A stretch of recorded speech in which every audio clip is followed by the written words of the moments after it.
Welcome back to another episode of Singapore's Real Estate Explained, brought to you by the Genie Investments team. And today we'll be talking about SIRS versus VERS. Recently our Minister of National Development Singapore, Chion came out with the news that there will no longer be SIRS for HDB and everything replaced by VERS. So how will it affect the Singapore property market for both HDB and Condo? And that's what we're talking about today. Yep, so let's dive right in.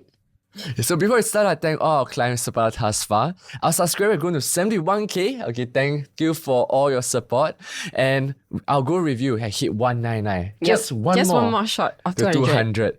So it's very heartwarming and we are more than happy to value more to you in our video content.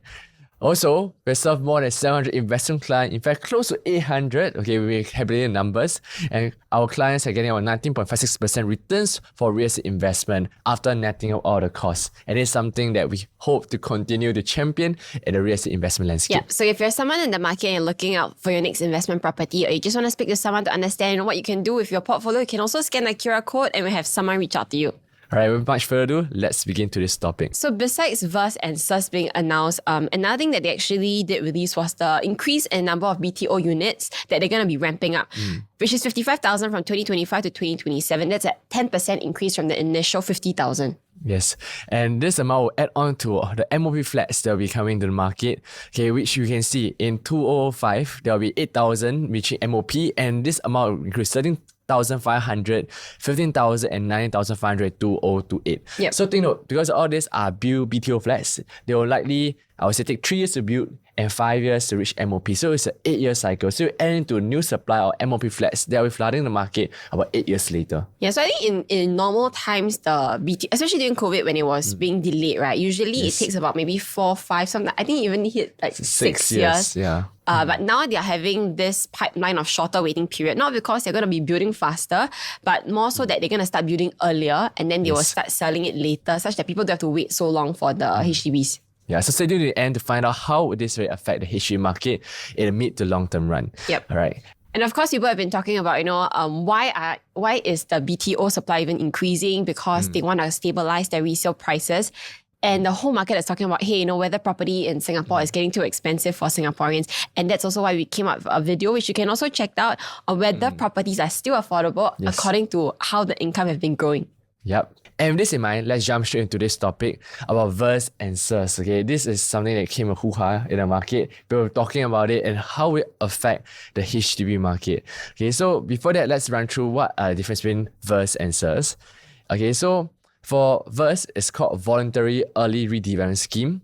For SIRS, it's called Selective En Bloc Redevelopment Scheme. So SIRS was something that came out before VERS. Yes. And it's something like a mini en bloc, where you have a HDB flat that's old, government force you to it's non-voluntary. It's selective but non-voluntary. Yeah, so what happens is government will buy over your flat and they say, okay, you have to shift out and you find somewhere else. Yeah. And they give you a new BTO flat. But it's a one-for-one swap, which you've seen in a while. I think in the past, long time ago, when HDBs are being en bloc, it's like a windfall that people see is like, it's like you 中马票 like that. Correct. Because they will give you like a replacement, and sometimes your replacement flat may be cheaper than the original unit that the government actually en bloc. Yes, but with SIRS, the recent time that we've seen a while, there are examples where you have to top up cash in order to buy the BTO flat. It's no longer a one-for-one swap, unlike last time. Yep.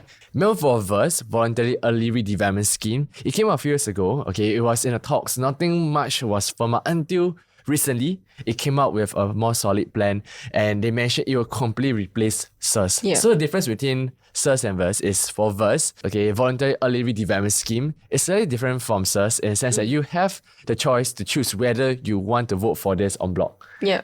And what the government will do is they will be giving subsidized flats, but you have to top up even more cash, which you can understand in a while. But before we move on to VERS, let's run through a little bit about SIRS.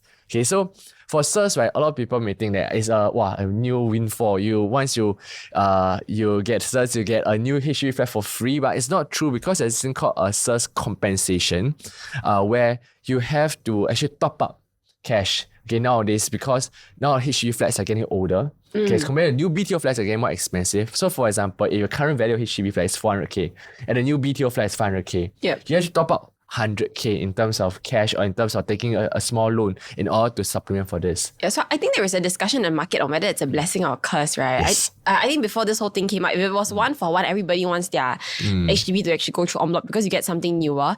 But based on this compensation right now, there are people that could be stuck in the situation where, if I don't have the money to actually upgrade to a brand new lease and I am being forced to move, then it's either I can't move or I have to downgrade to like a smaller unit type. Yes. So it's as though you're selling your HDB flat in resale market. There's not much difference. So unlike a private property where you get a windfall, we make like $500K to $1 million for en bloc that is given to you. For a SURS, the government will just buy at market value, and you will get a subsidized flat. Okay. So that's a good thing. And that's a good thing. But if you are not enough, in this case, you have to top up, which will happen to some of the Ang Mo Kio residents in the recent SURS program. They have to top up close to 100K. Okay, for a SURS replacement flat of the same size. So you can just imagine that very old auntie, if they don't have this extra 100K that's lying around, then they will no choice, they will just have to move and go for a smaller unit. Yes, so they'll either, instead of getting a 4-room flat, they get a 3-room flat, and it's not a very pleasant thing when you're very used to the size of the space, or they have to go out to find a resale HDB elsewhere, and it's as though you're selling your old HDB flat to the market. There's no much difference. And I think that's also when VERS actually came in to say that, okay, we want to give people the option, right? If they do decide that, I don't want a brand new lease, and I don't mind staying till the lease ends for 99 years in their own HDB, then they do have the option for that also. Yes, correct. And one more thing to take note is for SURS, there's this grant called a SURS grant of 30K to have to allow our subsidy for this replacement flat. So this is something that helped to ease the financial burden, but it's not very significant. 30K, if 100K, 70K for some people is quite a lot of money. So they do have this concern. And that's why, as what Grace mentioned, for VERS, right, the difference of voluntary selection is you can choose not to shift. Yeah. And actually this actually creates certain form of, complication, because if they choose not to shift, for example, that means 50% may want to shift, the other 50% elderly don't want to shift. Yeah. Those who are really wanting to move on to buy a new BTO flat, they may not be able to move on to a VERS program.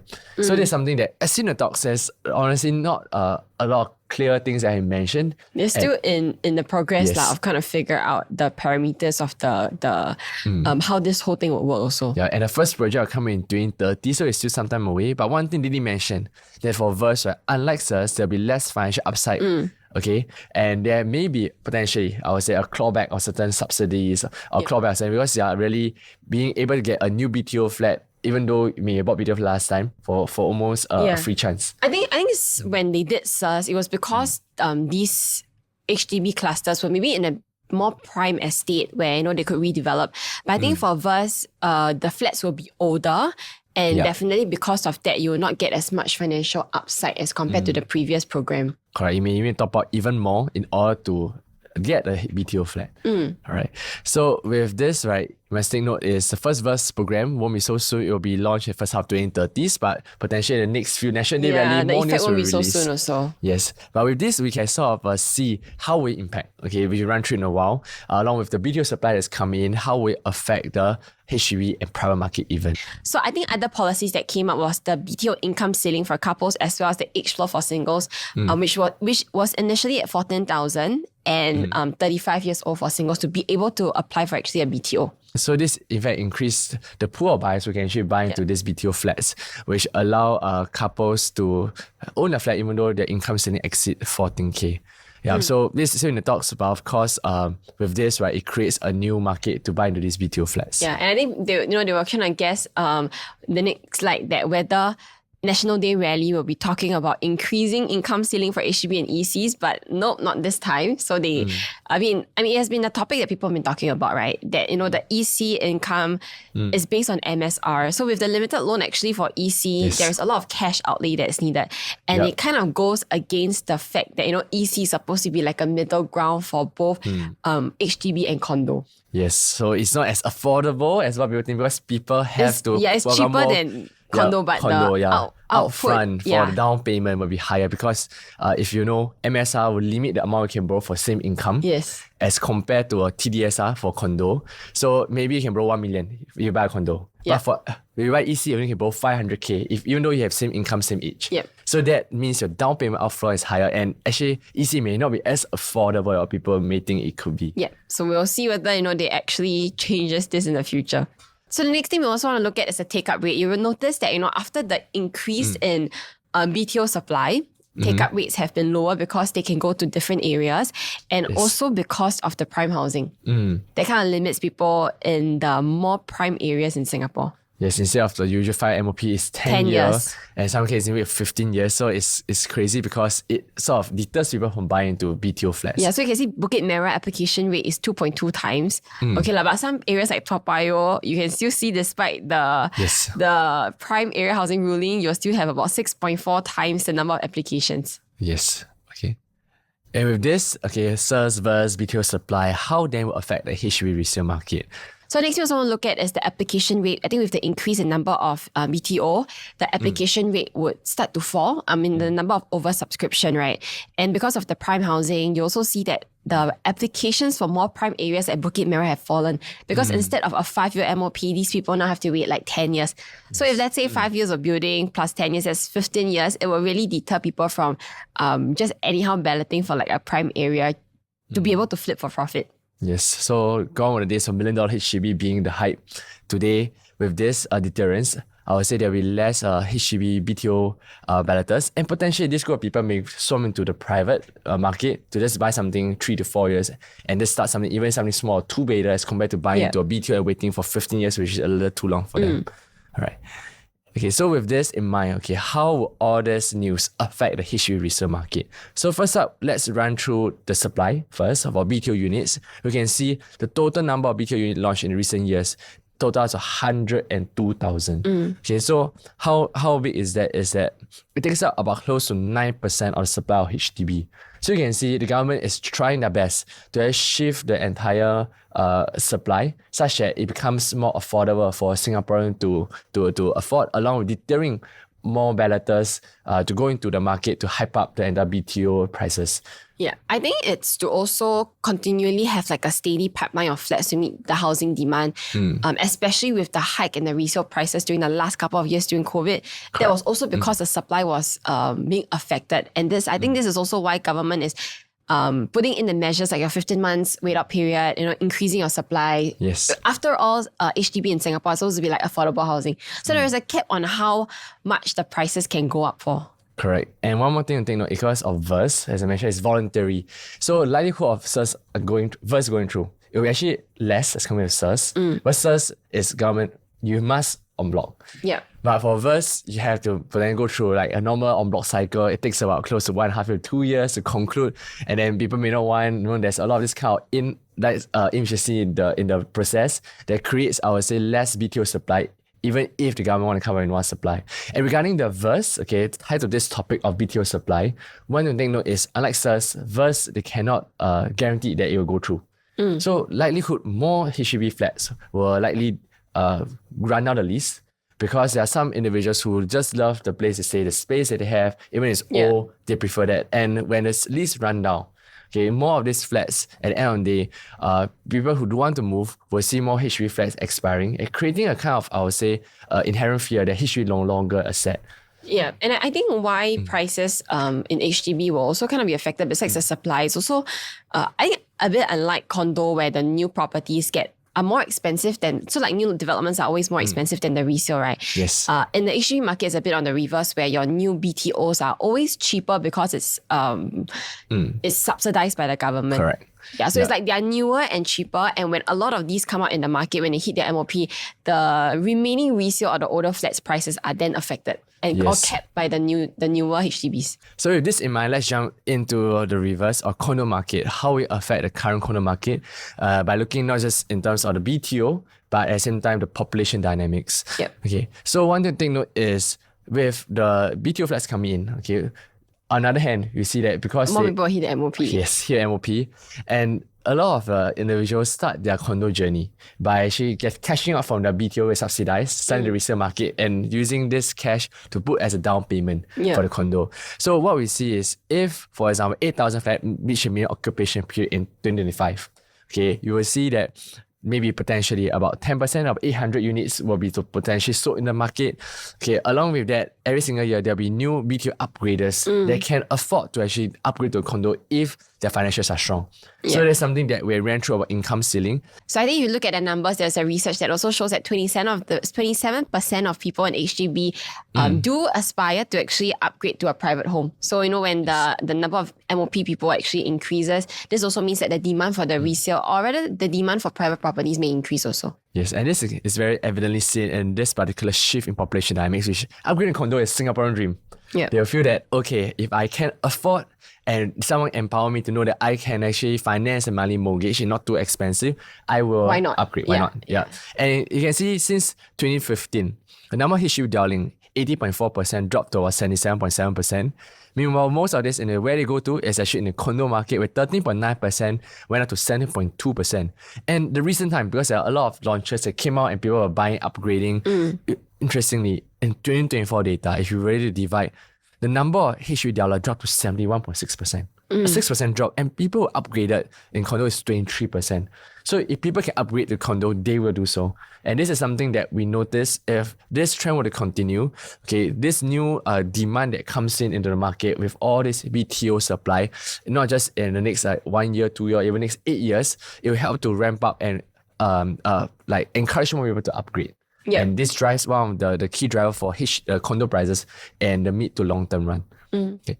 And notice that one more thing to take note is the population dynamic is changing. Okay, there's something that people may not know, but behind the scenes, population people have been saying that they will ramp up the number of foreigners that are coming to the market, number of PR that's being churned out in Singapore. And most of these individuals who become a foreigner or like a PR, they are high income earners. Yeah. You can see they even entice foreigners that has high income, more than 30K a month, to be employed in Singapore rather than going overseas. So I saw an Instagram post, very interesting. They say you should bank your money in Singapore, okay, and then retire in Bali. Makes sense. It makes sense. Yeah, so people work very hard in Singapore, earn the income, and then basically, I would say, park the money here to grow and coming here to earn the income keep and then retire elsewhere. So this is something that Singapore government have been attract a lot of this kind of foreign talents, or rather high income earners, to come to Singapore to boost the economy. And rationale is because if you look at population, okay, our Singaporeans are not giving enough babies. Not having enough kids.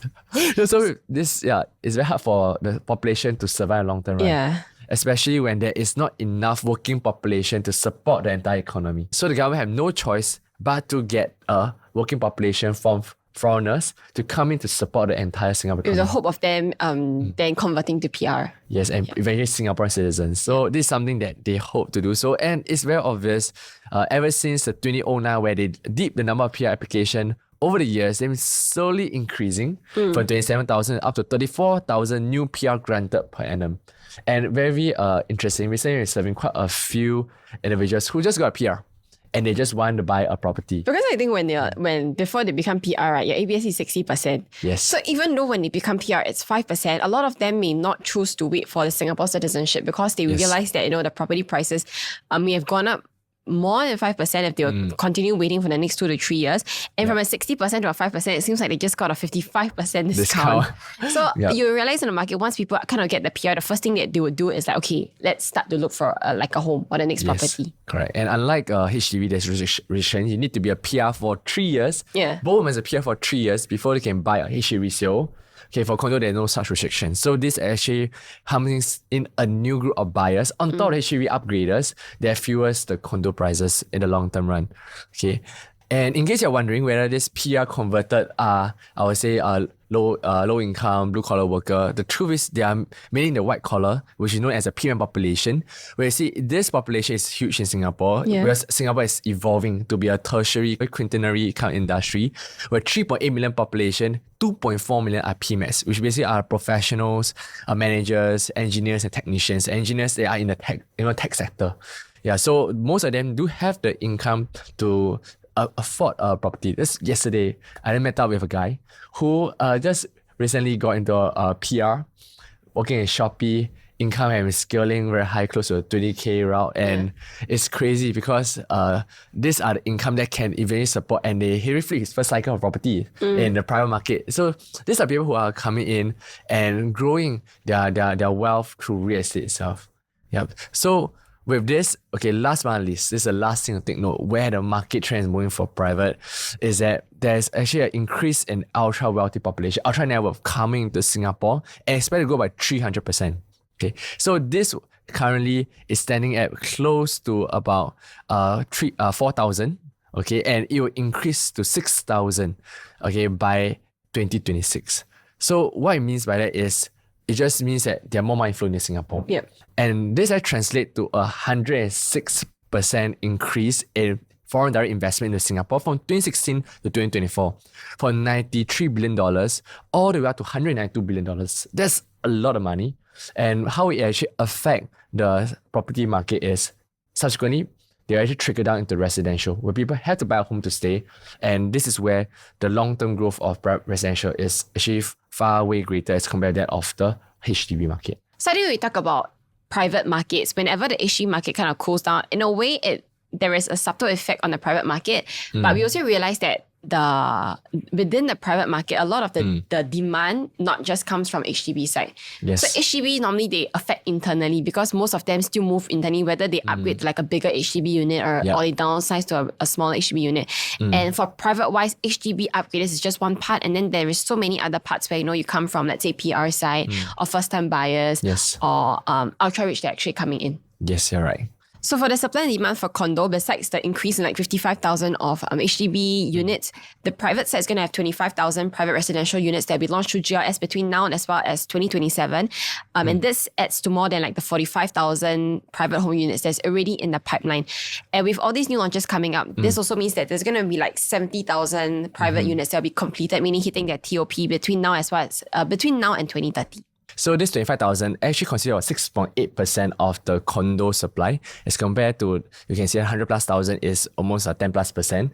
That's something that the condo market, the government want to create a new set of supply so as to cater to all these BTO upgraders and also the new demand that's coming from the PRs and ultra wealthy. Yep. So for upcoming pipeline from now to end of this year, anything that's at least 200 units, these are the developments that's coming up. So you have River Modern by Guoco, that's in District 9. Sky at Holland, which is going to be launching really soon also. Zion Grand, there is near the River Valley area. Two OCR projects will be The Sen, near De Souza, as well as Faber Residence. And then the last one will be near Margaret Drive, which is beside Queenstown MRT, Penrith. Yes. So you've actually done a research for each of this property. So you're keen to find out more about how this property will fare and whether it's what we consider a good buy. Okay, do scan into our QR code right below and consult an investment consultant, and we're happy to validate to you. And to trace demand versus supply, what we do is we take a look at a number of upticks of new launches in the past few years. On average, you can see 2020-2024 is about 12,180. And given that supply is inelastic, which means, you can't just like come out with a lot of units the next day. It's not as easy as compared to the demand with uptick. If you look at 25,000 private residential unit per, in the next 3 years, 2025-2027, I would say on average about 8,000, 3 to about 10,000 supply a year. The number uptick actually does fit into the incoming supply that is coming to the market. And one thing you can take a look is if you were to combine all the recent launches and see what is the average uptake for 2025. You can see on average, you can see Ori 91%, Altaco 70%, Parktown 91%, Lennox 100%, Bloomsbury 59.5%, Balmoral 52.4%. You can see the uptake in general is on average, okay, add up everything is 76%, which is quite healthy. You don't see like only 10% being taken or 20%. It's actually a healthy take-up rate. Yeah, so I think when government actually launches this supply, they've already kind of done the analysis in the market and research that when they release, it's going to sell a certain percentage. Because they don't want developers to also hold on to land or to have like units that are not being sold. And that's why they also have that 5-year ruling for the developers that you have to sell all your units. So the purpose of the government is never to crash the market. I think it's always to kind of stabilize it, to grow in a way that is sustainable and that people are not, there's no property bubble basically. Yes, correct. Yeah, so with this, we come to the end of this video. I hope you enjoy this analysis. and to understand how does surge and burst along with video supply affect both the condo and private market. So if you're in the market and you're looking for your next investment property, or you're just unsure on your steps, whether you should be holding on to your current property or whether you should be offloading it, feel free to scan a QR code at the bottom and we'll have someone reach out to you. And also we've done up a new launch versus resale guide, okay, which we have done for 311 condos to find out where are the opportunities in the market. Okay, do scan the QR code right below and more than happy to validate to you. So with that, this is Grace. This is Christian. We'll see you next time. Bye-bye. Bye-bye.